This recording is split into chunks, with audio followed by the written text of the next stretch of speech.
सबसे पहले हम आपको उस क्रांति के बारे में बताएंगे जिसने भारत के वैचारिक स्वरूप को शायद हमेशा के लिए बदल दिया है। अयोध्या में रामलला की प्राण प्रतिष्ठा के बाद देश में एक ऐसी क्रांति का संचार हुआ है जो कल्पनाओं से परे है और जिसने पूरे देश को भगवान राम की धुन में एक तरीके से डुबो दिया है और पूरा देश अब इस कदर राम भक्ति में डूबा हुआ है कि ये कलयुग भी अब त्रेता युग जैसा दिख रहा है। और इस बात को आप इन तस्वीरों से आज समझ पाएंगे जिसमें अयोध्या की सड़कों पर आपको ये जन सैलाब नजर आ रहा है। ये सरकार का स्पॉन्सर्ड नहीं है, सरकार ने इन लोगों को यहां आने के लिए नहीं कहा है, ना ही कोई सर्कुलर निकला है, ना ही यहां कोई इनाम दिया जा रहा है। ये सारे लोग स्वेच्छा से इतनी कड़ाके की सर्दी में सुबह सुबह 3 बजे उठकर यहां पहुंचे। आज अयोध्या में उमड़े जन सैलाब ने अब तक के सारे रिकॉर्ड तोड़ दिए और पहली बार ऐसा हुआ जब 3 लाख से ज्यादा लोगों ने पिछले 18 घंटों में राम मंदिर के दर्शन किए।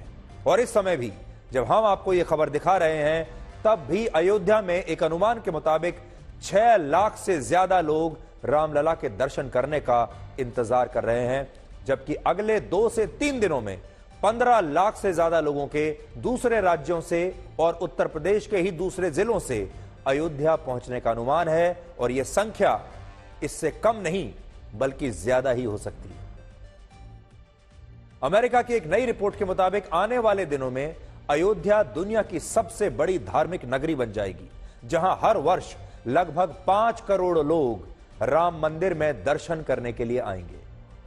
फिलहाल दुनिया में हर साल सबसे ज्यादा औसतन 3 करोड़ लोग अमृतसर के गोल्डन टेंपल जाते हैं। दूसरे नंबर पर 2.5 करोड़ लोग आंध्र प्रदेश के तिरुपति मंदिर जाते हैं। 2 करोड़ लोग सऊदी अरब के मक्का जाते हैं जो पैगंबर मोहम्मद साहब का जन्म स्थान माना जाता है। और इसी तरह हर साल औसतन 90 लाख लोग वेटिकन सिटी जाते हैं जिसे ईसाई धर्म में सबसे पवित्र स्थल माना गया है। लेकिन अब से दुनिया की सबसे बड़ी धार्मिक नगरी अयोध्या बन जाएगी, जहां हर साल लगभग 5 करोड़ लोगों के आने का अनुमान है। पूरी दुनिया से इतनी बड़ी संख्या में लोग अब राम मंदिर में रामलला के दर्शन करने के लिए अयोध्या आएंगे। और इसी वजह से आज पश्चिमी देशों और अरब देशों का मीडिया अयोध्या को भारत का मक्का और भारत की वेटिकन सिटी बता रहा है। और हमारे देश में भी कुछ लोग यही कह रहे हैं कि अयोध्या अब भारत का मक्का बन जाएगा। लेकिन आज हमारा सवाल यह है कि क्या यही तमाम लोग और यह अंतर्राष्ट्रीय मीडिया मक्का को और वेटिकन सिटी को भारत का अयोध्या कहकर संबोधित करने की हिम्मत दिखा सकता है? यह तो कह दिया कि अयोध्या भारत का मक्का बन जाएगा, लेकिन क्या उल्टा भी कह सकते हैं ये लोग? क्या कभी ये कहेंगे कि वहां का मक्का भारत की अयोध्या जैसा है? आप खुद सोचिए, जब अयोध्या नगरी को भारत का मक्का और वेटिकन सिटी कहा जाता है तो इससे ऐसा लगता है कि अयोध्या की पहचान मक्का और वेटिकन सिटी जैसी है या उस पर आधारित है, और अयोध्या का स्थान इन धार्मिक स्थलों से कहीं कम है। और इसीलिए आज हम ये जरूर कहेंगे कि अयोध्या को भारत का मक्का नहीं बल्कि अयोध्या को भारत की अयोध्या नगरी ही कहा जाना चाहिए, जहां इस समय लाखों श्रद्धालुओं का जन सैलाब इंतजार कर रहा है रामलला के दर्शन करने के लिए।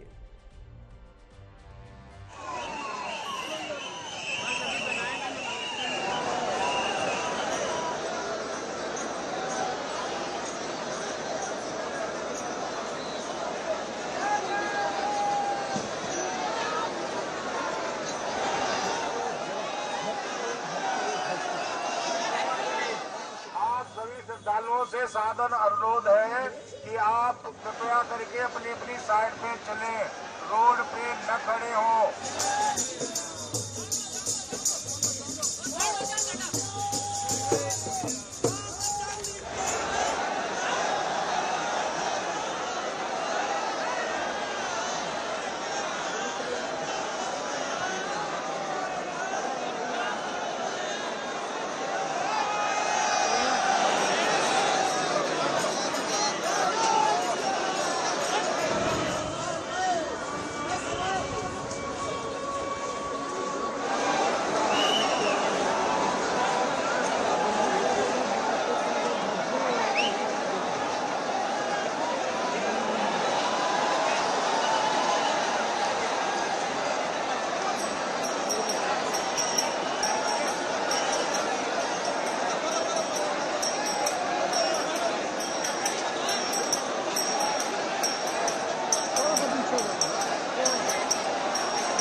अयोध्या में इस जन सैलाब को देखकर आप खुद अंदाजा लगा सकते हैं कि इस समय देश में राम मंदिर की कितनी जबरदस्त लहर और क्रांति आई हुई है। आपको जानकर हैरानी होगी कि पिछले 36 घंटों में भारत में सोशल मीडिया पर हर 5 में से 3 पोस्ट राम मंदिर के बारे में लिखी गई है। और इस समय जिस तस्वीर को सोशल मीडिया पर लाखों लोग पोस्ट कर रहे हैं, शेयर कर रहे हैं, वो तस्वीर भगवान श्री राम की उसी प्रतिमा की है जिसमें उनकी प्राण प्रतिष्ठा हुई है। और यह तस्वीर अभी लोगों ने अपने अपने व्हाट्सएप स्टेटस से लेकर फेसबुक और इंस्टाग्राम अकाउंट तक पर लगाई हुई है। और भगवान राम हमारे देश में एक नई क्रांति के प्रतीक बन गए हैं और यह क्रांति भारत में आ रहे वैचारिक बदलाव की क्रांति है। सबसे बड़ी बात यह है कि भारत के जो युवा हैं, इस समय भारत के युवाओं में भगवान श्री राम को लेकर एक अजीब तरह की भक्ति भाव पैदा हुआ है, एक अजीब तरह का क्रेज है। और सबसे ज्यादा अगर जो इसमें उत्साह देने वाली बात है वो ये है कि भारत के युवा भी इस समय सिर्फ भगवान श्री राम की बात कर रहे हैं। और इस बदलाव को आप इस बात से समझ सकते हैं कि आज सुबह 4:30 बजे जब अयोध्या में रामलला को जगाने के लिए उनकी पहली मंगल आरती हुई, तो इस आरती को बाद में YouTube पर जब अपलोड किया गया तो YouTube पर लाखों लोगों ने इसे देखा। और इस दौरान लगभग 1 लाख लोग मंदिर के बाहर भी मौजूद थे, मंदिर के बाहर खड़े हुए थे जब आज पहली आरती आज सुबह की गई।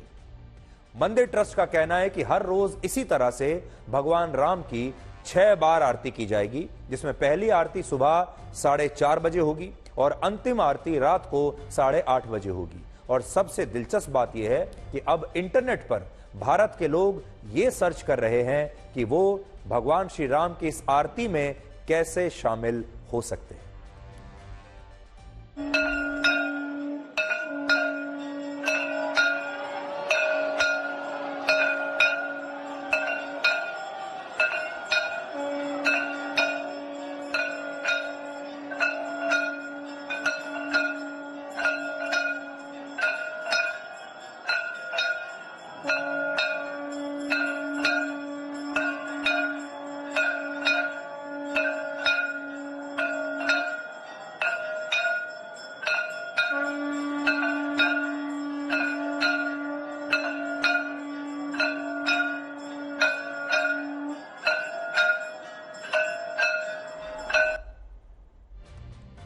और अब आप भगवान श्री राम की सॉफ्ट पावर को देखिए।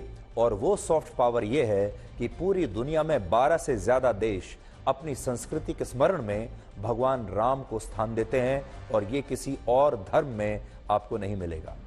थाईलैंड की 85% से ज्यादा आबादी बौद्ध धर्म को मानती है, लेकिन इसके बावजूद थाईलैंड की जो राजशाही है उसमें हर राजा के नाम के आगे राम जरूर लिखा होता है और वहां रामायण को रामाकियन कहते हैं।